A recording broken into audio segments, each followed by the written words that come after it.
Selamat datang di BK Medan Bincang Kolaborasi Kota Medan. Saya Kemala Utari, host dari BK Medan, akan menyajikan sejumlah informasi menarik dari pemerintah Kota Medan terkait sejumlah program prioritas yang telah dan akan dilakukan oleh Wali Kota Medan Bobi Nasution. Sebagai upaya telah dilakukan oleh pemerintah Kota Medan untuk pencegahan stunting di Kota Medan. Salah satu langkah yang dilakukan adalah dengan menggandeng dan mengajak seluruh stakeholder untuk ikut serta berperan bersama dalam penanganannya. Lalu bagaimana langkah-langkah yang dilakukan dari stakeholder terkait untuk menjalankan program-program di bidang kesehatan yang telah dicanangkan Wali Kota? Telah hadir bersama kami Kepala Dinas Kesehatan Kota Medan yang diwakili oleh Kabid Kesehatan Masyarakat Ibu Dr. Helena Rugun dan juga Kepala Dinas Komunikasi dan Informatika Kota Medan ada Bapak Arahman Pane yang akan berbincang dengan kita terkait penanganan stunting di Kota Medan dengan tema kolaborasi kunci atasi stunting. Baik, sebelum kita berbincang banyak tentang stunting yang menjadi salah satu program prioritas Wali Kota Medan. Nah, kita akan sapa terlebih dahulu narasumber kita yang telah hadir. Sudah ada Kepala Dinas Komunikasi dan Informatika Kota Medan, Bapak Arahman Pane. Apa kabar, Pak? Baik. Baik, salam kolaborasi. Salam kolaborasi. Terima kasih sudah hadir di podcast kita hari ini. Dan satu lagi ada Ibu Dr. Helena Rugun selaku Kabid Kesehatan Masyarakat Dinas Kesehatan Kota Medan. Apa kabar, Ibu? Baik Bu Tari. Baik, salam kolaborasi. Salam kolaborasi. Terima kasih sudah hadir di podcast kita hari ini. Baik, kita terlebih dahulu ke Ibu Helena. Ibu Helena, kita kan tahu bahwa hari ini pemerintah Kota Medan di bawah kepemimpinan Pak Wali Bobi Nasution fokus dalam penanganan stunting. Sebelum kita berbincang lebih jauh, kira-kira sebenarnya stunting itu apa sih, Bu? Ya, memang stunting ini udah banyak ya terdengar di mana-mana, baik publikasi dan seperti ini juga sudah banyak bahwa stunting ini sebenarnya adalah masalah kurang gizi kronis. Itu yang disebabkan asupan gizi yang kurang yang berlangsung cukup lama, yaitu mengakibatkan terjadinya kegagalan pertumbuhan dan perkembangan pada anak tersebut.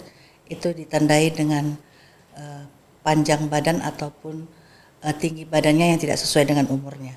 Baik, nah untuk penyebab stunting sendiri itu sebenarnya apa sih, Bu, kira-kira? Penyebab stunting itu sebenarnya multidimensi, Bu, penyebabnya. Jadi itu dimulai dari 1000 hari pertama kehidupan, di mana kita ketahui mulai terjadinya konsepsi selama 9 bulan di dalam kandungan, sebenarnya anak itu perlu asupan gizi yang cukup dari ibu selama mengandung. Nah, ternyata kurang sampai dilahirkan, sampai usianya 2 tahun, di situ dia sangat perlu nutrisi, ternyata tidak tercukupkan. Itu banyak penyebabnya. Jadi bisa karena ibunya yang kurang asupan, atau setelah dia dilahirkan kena penyakit infeksi, atau masalah akses sanitasi kurang segala macam. Jadi sangat multidimensi, atau karena kurangnya pengetahuan ibu memberikan asupan gizi kepada anaknya sehingga anaknya mengalami gangguan gizi kronis yang mengakibatkan anaknya menjadi stunting. Baik, artinya kompleksitas ya, Bu, ya. Tidak hanya dari sisi kesehatan saja yang menyebabkan terjadinya stunting. Tapi untuk stunting sendiri kira-kira bisa terdeteksi nggak, Bu, semenjak dari dalam kandungan? Ya, sebenarnya bisa, Bu. Makanya kita juga selalu infokan kepada ibu hamil itu agar memeriksakan kehamilannya sebenarnya minimal tuh 6 kali, Bu. Jadi kalau mereka rajin selama 6 kali memeriksakan kehamilannya, itu akan terdeteksi bagaimana di dalam kandungan itu perkembangan daripada si janin tersebut. Lalu sebenarnya stunting itu sendiri bisa dicegah sejak dini? Iya, pasti bisa. Caranya? Ya, caranya ya seperti itu, Bu. Makanya si ibu itu kan dilakukan pemeriksaan. Nah, jadi kalau misalnya ternyata ibu itu mengalami kurang energi yang berlangsung secara kronis, itu kita berikan bantuan asupan. Nah, kemudian juga kalau ibunya ternyata anemia, kita berikan dia tablet tambah darah. Baik. Ya, lalu untuk itu. Instruksi khusus dari Wali Kota sendiri, Bu, kira-kira apa untuk Dinas Kesehatan? Oh ya, Bapak Wali Kota memang sudah banyak berpesan, bukan hanya kepada Dinas Kesehatan aja, Pak, Bu. Kita tahu bahwa Pak Wali Kota juga sudah melakukan SK tim percepatan penurunan stunting, di mana seluruh OPD itu terkait untuk melaksanakan intervensi stunting. Jadi setiap ada kasus stunting, terutama khususnya di Kota Medan, seluruh OPD harus berkontribusi aktif, tidak tanya-tanya lagi, segera melaksanakan intervensi sehingga anak-anak di stunting khususnya di Kota Medan itu bisa teratasi. Kita lihat proses penanganan sudah berjalan. Nah, untuk kondisi stunting sendiri saat ini di Kota Medan itu seperti apa, Bu? Ya, untuk setiap tahunnya itu ada pengukuran ataupun penemuan untuk anak stunting itu dilakukan biasanya setiap bulan Februari dan Agustus. Kita ketahui di bulan Februari itu ditemukan untuk Kota Medan itu ada 550 anak stunting, balita stunting ya. Kemudian kita juga baru melakukan pengukuran di bulan Agustus dan kita sudah rilis, ternyata sudah ada penurunan stunting menjadi 364 balita dalam stunting. kurun waktu berapa lama itu? Dalam kurun waktu dari bulan 6 ke bulan 8 itu kita ukur kembali. 2 bulan. Sudah enggak, Bu. Dari bulan 2 ke bulan 8 6 bulan. 6 bulan. Iya. Baik. Ibu, dalam pencegahan stunting sendiri dengan pihak mana saja sih Dinas Kesehatan berkolaborasi, termasuk dengan Dinas Kominfo sendiri? Oh ya, pasti. Terutama dari Kominfo juga sudah banyak. Terima kasih Pak Kadis. Kita ketahui barusan ini juga kita sudah launching aplikasi Balitaku. Nanti bisa lebih jelas lagi. Pak Kadis akan menjelaskan, Bu. Jadi kami berkolaborasi. Nah, itulah yang diharapkan Bapak Wali Kota.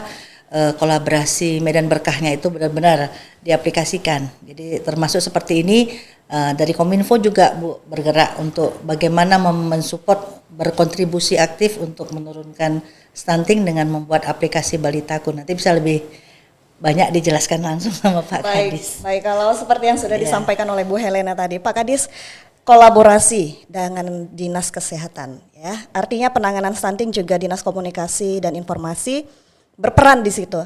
Apa yang dilakukan Dinas Kominfo sendiri dalam pencegahan stunting di Kota Medan? Kalau seperti Dinas Kominfo itu kan ada 2 fungsinya. Yang pertama itu kan kita penyampai informasi. Yang kedua kita bergerak di bidang teknologinya ataupun aplikasi yang sekarang bisa kita pahami. Kalau komunikasi kita penyampaian info-info apa yang udah dibuat oleh Pemko Medan, terutama dia kegiatan di kelurahan, di kecamatan. Karena di kecamatan itu kan udah banyak juga penanganan stunting seperti dapat bapak asuh dari perusahaan-perusahaan. Itu sebelum disatukan atau di launching Bapak Wali Kota Medan, masih bergerak sendiri-sendiri. Jadi karena udah disatukan semua, kita keroyokan semua ASN, makanya kita sampaikan lagi informasi bahwa Kota Medan sudah satu jalan. Nah, itu tadi kolaborasi tadi, bergerak bersama untuk menyelesaikan stunting. Kemudian untuk teknologinya kita berusaha untuk mempermudah dapat informasi stunting itu melalui aplikasi. Ada itu namanya aplikasi Balitaku. Itu kita kerjasama dengan Kemendikbud, dengan Magang Merdeka, terus Kampus Merdeka namanya. Kita merekrut ada 56 mahasiswa dari seluruh Indonesia. Jadi adik-adik kita itulah yang membuat aplikasi Balitaku tersebut. Sudah berapa lama tuh Pak kehadiran aplikasi Balitaku sendiri? Ini sudah mulai bulan 7 kemarin dibuat adik-adik kita itu mahasiswa, dan ini lagi tahap memasukkan data yang 364 anak stunting tadi. Dan ini rencananya kita mau menggerakkan seluruh posyandu di Kota Medan. Itu ada kurang lebih 1.328 posyandu. Itulah nanti user dari aplikasi. Jadi kita berdayakan posyandu dan kepala lingkungan untuk mendata anak-anak stunting. Baik, Pak Kadis, isi dari aplikasi Balitaku itu sebenarnya seperti apa sih, Pak? Isinya udah disepakati dari pemerintah. Itu ada memang tadi seperti kata Ibu, ketentuan tinggi badan, berat badan, itu yang kita masukkan di aplikasi. Dia sistem robotnya misalnya kita masukkan angka 1, 5 tinggi badan gitu kan. Nanti dia otomatis anak ini udah nggak stunting lagi. Jadi terhitung sendiri dia sudah dengan bisa mesin. membaca sendiri ya? Baca sendiri. Oke, Pak, sejauh ini manfaatnya tuh sudah seperti apa Pak kira-kira? Kita belum bisa bilang ada manfaatnya untuk sekarang, karena ini masih tahap awal, karena kan launching kemarin di Belawan untuk penanganan stunting Kota Medan. Ini kan masih tahap memasukkan data, dan seluruh ASN itu kan udah jadi bapak asuh. Ini masih tahap pengumpulan dana iuran yang 500.000 per ASN. Jadi kita di aplikasi itu sedang memasukkan seluruh data. Itu bisa dipantau sebulan atau 2 bulan ke depan, baru nampak kita hasilnya. Lalu yang bisa memantau itu seluruh masyarakat bisa mengaksesnya? Bisa, orang tua dari balita itu bisa kita kasih user, posyandu, pimpinan, OPD terkait bisa kita kasih informasi tersebut. Kita Bisa pun nanti tiap download, bulan kita download begitu. bisa Kita download melalui download Play Store. Baik, baik. Lalu kira-kira kehadiran aplikasi Balitaku itu Pak, targetnya sendiri itu seperti apa sih? Kalau target awal ini kita memantau 364 balita stunting. Tapi tahap ke depannya kita akan berdayakan 1.328 posyandu tadi untuk mendata semua balita yang ada di Kota Medan. Jadi dinas-dinas terkait tidak lagi susah untuk mendata data. Kita akan integrasikan nanti misalnya KB perlu data, kita kasihkan aplikasi itu pakai dari situ datanya. Dinas Kesehatan pun bisa melihat data dari situ. Baik, Pak Kadis, mungkin ada yang belum paham. Bagaimana sih sebenarnya cara penggunaannya sendiri? Kalau penggunaannya sederhana aja, dia cukup kita download di Play Store, kita masukkan nama, kita masukkan nomor handphone, nanti dia masuk ke WA, udah otomatis bisa dilihat dia. Tergantung kita mau masuk sebagai apanya, usernya. Ada pilihan di sana. Ada pilihannya. Oke, semudah itu ternyata ya Pak Kadis ya. Kita permudah. Baik Pak Kadis, seru ya perbincangan soal aplikasi Balitaku ini. Namun sebelum itu kita break sejenak terlebih dahulu. Baik, kita kembali lagi ke Ibu Helena. Ibu, kira-kira ini Ibu ya, langkah apa sih yang sebenarnya sudah dilakukan oleh Dinas Kesehatan, terutama untuk penanganan stunting sendiri? Artinya apa? Mungkin untuk anak-anak itu kan beda anak beda kasus. Nah, intervensi atau penanganannya itu seperti apa sih dilakukan Bu? Baik Bu, jadi sebenarnya intervensi yang dilakukan di Dinas Kesehatan Kota Medan itu ada intervensi gizi sensitif dan spesifik. Nah, kalau intervensi gizi sensitif kita berangkat dari hulu. Jadi dari remaja putri kita cegah supaya nantinya tidak menghasilkan hamilnya, kemudian anaknya jadi anak stunting dengan pemberian tablet tambah darah. Kemudian kita barusan kemarin melakukan kegiatan aksi bergizi. Jadi kita sudah tentukan anak-anak SMP sampai ke atasnya nanti setiap 1 minggu itu dia minum tablet tambah darah, itu ditentukan harinya dan dipantau oleh guru sekolah. Nah, kemudian dilakukan pemeriksaan HB. Nah, kalau ternyata dia anemia, nah itu lebih insentif lagi kita. Karena kita tahu kalau ibu anak-anak yang tidak dipersiapkan, demikian juga catin seperti itu, tidak disiapkan, dia akan nanti hamilnya nggak baik, akan hamilnya itu anaknya jadi stunting seperti itu. Kemudian kita tahu juga kalau sudah anaknya stunting itu berbeda Bu penanganannya, itu diintervensi gizi spesifik. Nah jadi kita tahu bahwa kalau dia terdeteksi di usia 2 tahun, nah itu lebih bagus penanganan intervensi stuntingnya lebih cepat teratasi daripada kalau kita ketahuan anaknya itu di usia 4 tahun gitu atau 2 tahun ke atas. Jadi penanganannya berbeda. Nah, tetapi yang pasti kita melaksanakan intervensi itu baik sensitif ataupun spesifik. Jadi kalau ibu hamilnya hamil cake, misalnya kurang energi kronis, kita berikan protein untuk bumil cake seperti itu. Kemudian juga ibu-ibu yang sudah melahirkan anaknya juga asupan gizinya, karena dia juga memberikan ASI, kalau bisa ASI eksklusif. Jadi kita juga mengaktifkan IMD, inisiasi menyusui dini, seperti itulah. Kemudian kita lakukan monitoring, evaluasi. Jadi ada pendampingan.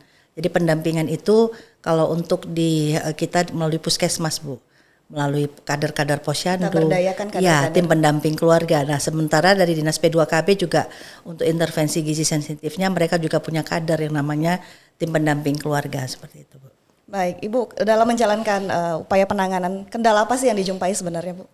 Ya sebenarnya yang paling susah masalah data Bu. Nah itulah yang menjadi kendala, karena kita ketahui sering kita temukan kasus ya, ternyata setelah kita juga mau melakukan intervensi anaknya sudah nggak kita temukan Bu.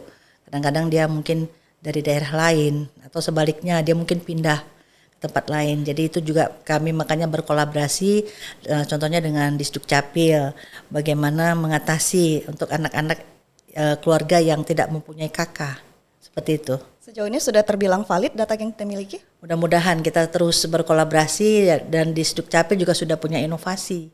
Jadi setiap anak yang ibu yang melahirkan langsung didata. Jadi jemput bola sifatnya, Bu. Baik, Bu Seperti itu. Helena. Untuk total anggaran sendiri, Bu, Ya. apakah sudah mencukupi atau perlu tambahan kira-kira? Ya, kami merasa sudah cukup ya. Kita sudah cukup untuk tahun ini ada sekitar 4,3 M dana dari APBD, dibantu juga dengan dana BOK khusus stunting itu dari bantuan dari pusat, juga ada dari DAK. Contohnya kita juga mendapat bantuan antropometri untuk pengukuran stunting itu kan terdeteksi dengan alat ukurnya itu yang valid itu harus melalui antropometri. Nah, kemudian memang perlu anggaran yang besar untuk penanganan stunting ini, tetapi untuk saat ini cukup karena kita juga dibantu dari OPD-OPD lain, juga dari kelurahan juga punya dana kelurahan yang Pak Wali sendiri sudah menginstruksikan kalau bisa sebagian besar untuk mengatasi stunting. Dialokasikan untuk penanganan stunting. Ya, seperti itu, Bu. Baik, Ibu, kira-kira saat ini masyarakat sendiri itu bagaimana sih upayanya untuk mendukung penanganan stunting? Nah, itu kita juga tetap mengedukasi dan mensosialisasi karena mereka kadang-kadang berpikir kok sepenting itukah stunting, padahal kita tahu bahwa ini tuh next generation. Kita tahu bahwa dalam 1000 hari pertama kehidupan 80% otak itu pembentukan otak itu dari usia janin di dalam kandungan sampai usia 2 tahun. Itu namanya 1000 hari pertama kehidupan. Jadi alangkah sayangnya nanti ke depannya kalau misalnya anak-anak itu nampaknya sehat tetapi ternyata ya mungkin kemampuan dia untuk belajar mungkin tidak sampai tinggi ya ilmunya, otomatis nanti finansialnya, perekonomian juga pasti nggak semaksimal yang lain. Jadi nah mudah-mudahan kami sudah mengedukasi baik kader, baik masyarakat dan mereka sudah lebih memahami dan bisa mengerti gitu bahwa mereka itu sangat penting untuk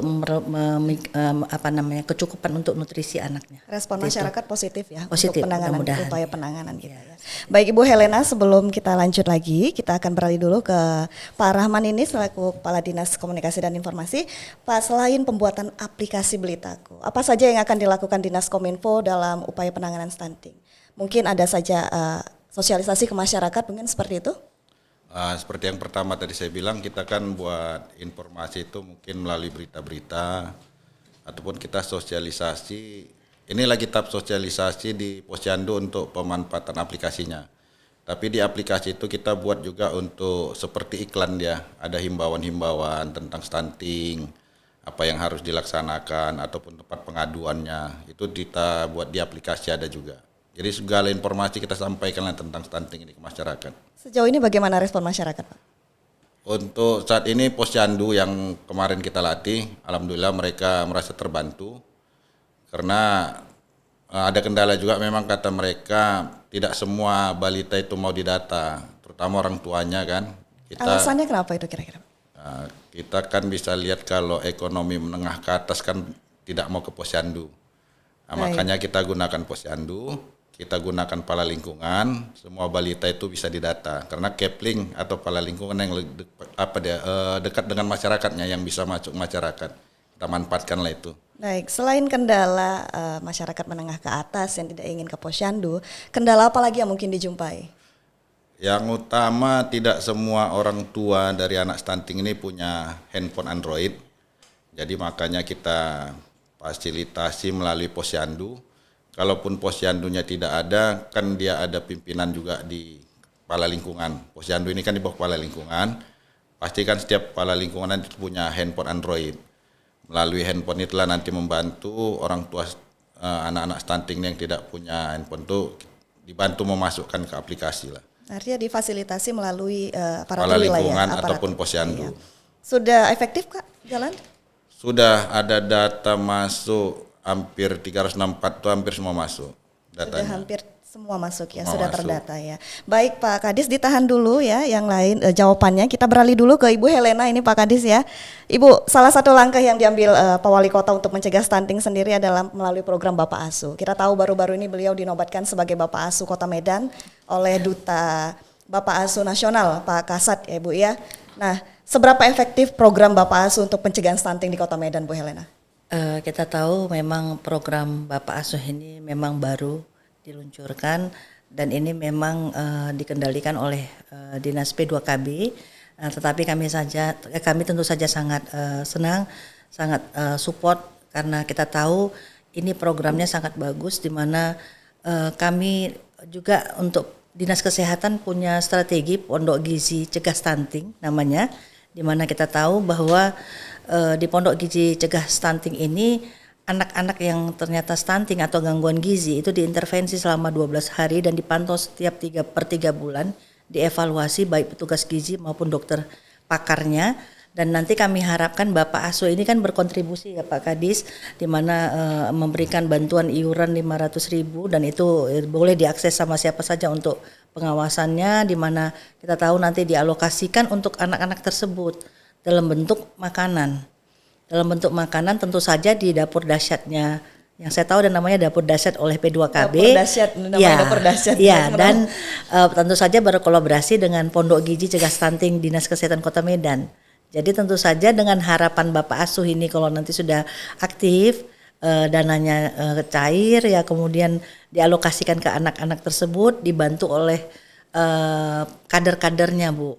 Jadi kita tahu nanti itu ada demo masaknya. Baik. Jadi dana itu dialokasikan sama kader, nah kader itu nanti demo masak ngasih tahu ini loh makanan yang gizi yang baik. Sehat untuk ya, anak. Untuk anak itu. Jadi anak itu nanti tereliminir intervensi stuntingnya dan ibu itu tahu oh begini loh yang ternyata memberi asupan makanan gizi. Mungkin selama ini dia pikir cuma nasi dengan kecap anaknya udah mau makan bergizi, udah aman gitu, lah aman, gitu ya. Dia bisa kesana kemari ya kan untuk misalnya namanya mungkin perekonomiannya atau apa dia ibu-ibu bekerja segala macam.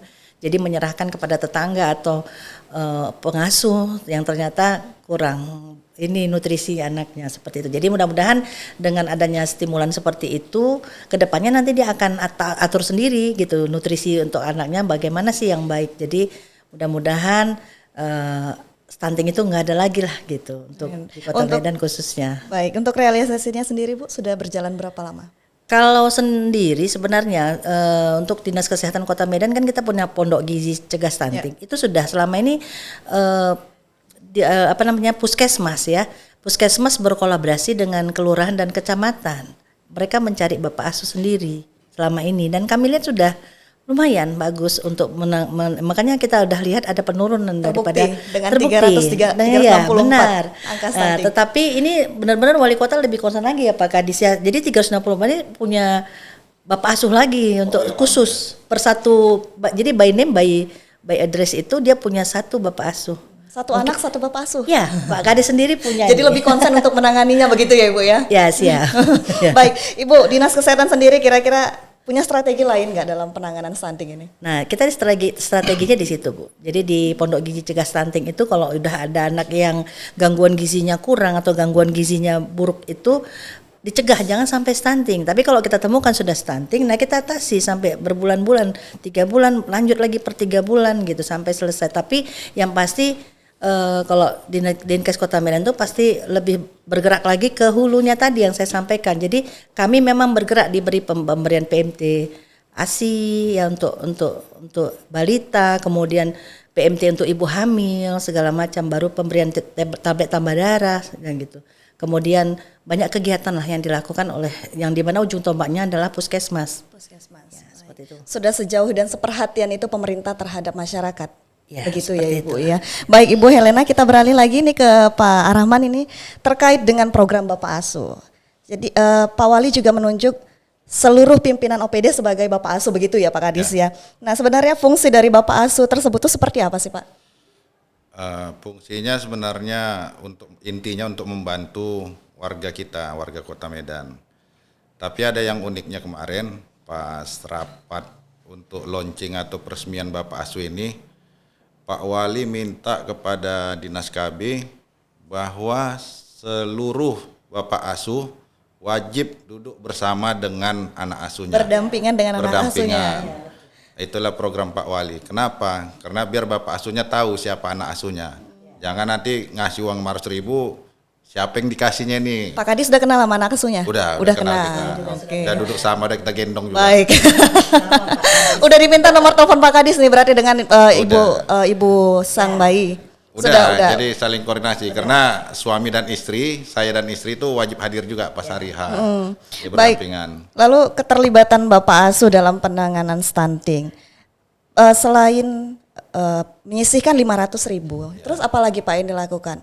Nah, yang lakukan itu sebenarnya sebatas itu ya kalau ASN ya. Makanya kita gunakan aplikasi tadi, kita laporkanlah ke seluruh Bapak Asuh bahwa anak asuhnya kan nanti bisa dilihat dari aplikasi itu apa yang udah dilakukan.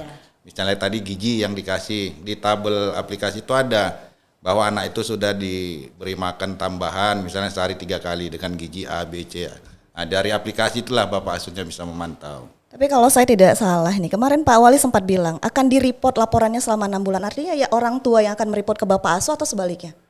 Dari aplikasi, kita Dari yang aplikasi? reportnya. Iya, kita Semua yang reportnya report. dari aplikasi? Iya. Berarti melalui perangkat wilayah itu tadi? Iya, nanti camat pun bisa lihat, Kabak Tapem, siapa pun bisa lihat. Baik. Utari pun bisa lihat nanti. Baik, Pak Kades, sampai kapan program Bapak Asuh ini berjalan, Pak? Berjalannya sampai habis anak stuntingnya. Sampai sang anak sembuh, terbebas dari stunting?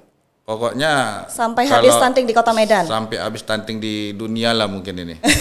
Berjalan terus ya Pak penanganannya ya.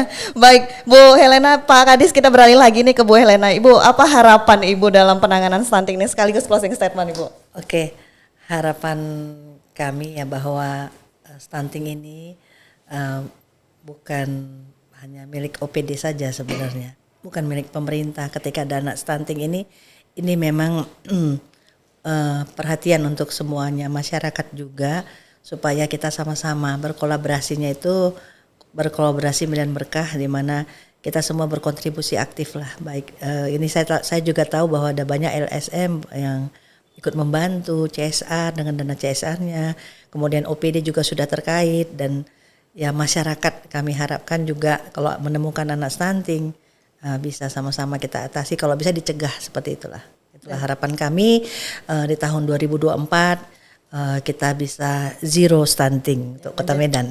Amin. Indonesia Emas, menyambut Indonesia Emas 2025. Baik, terakhir untuk Pak Kadis sendiri, apa harapannya Pak untuk penanganan stunting di Kota Medan? Kalau melalui kami Dinas Kominfo, harapan kami itu semua balita yang ada di Kota Medan ini bisa terdata, karena tujuannya untuk mengambil langkah. Pimpinan itu bisa mengambil suatu kebijakan apabila ada data. Jadi kalau lengkap datanya, misalnya stuntingnya udah turun, untuk mencegahnya apalagi tindakan ke depan. Jadi kami berharap semua data balita itu bisa masuk di aplikasi dan nanti kita integrasikan ke seluruh OPD yang membutuhkan data tersebut. Baik. Harapan kami. Baik, terima kasih Pak Kadis, terima kasih untuk penjelasannya, terima kasih untuk kehadirannya Bapak dan Ibu. Mudah-mudahan semangat kolaborasi yang dibangun dapat membantu untuk mengentaskan masalah stunting di Kota Medan. Ya, pasti. Terima kasih banyak atas kehadirannya. Baik, demikian tadi bincang-bincang kita dengan dua narasumber kita terkait penanganan stunting di Kota Medan. Semoga apa yang hari ini kita bahas menjadi informasi penting bagi masyarakat dan dapat membantu menjadikan Kota Medan sebagai kota yang berkah, maju, dan kondusif. Salam kolaborasi.